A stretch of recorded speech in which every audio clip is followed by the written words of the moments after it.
7929 Cherry River.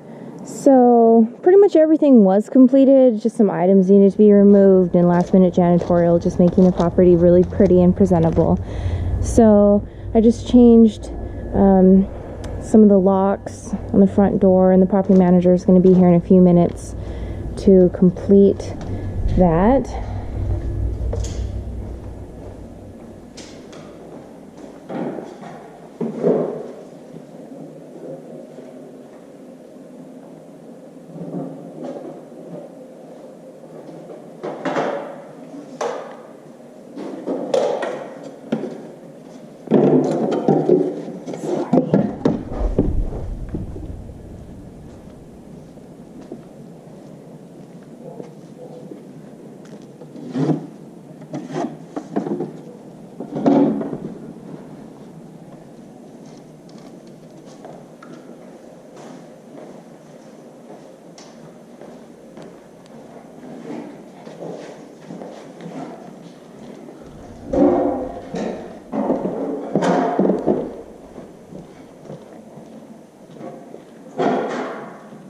I don't want to walk all over the carpet.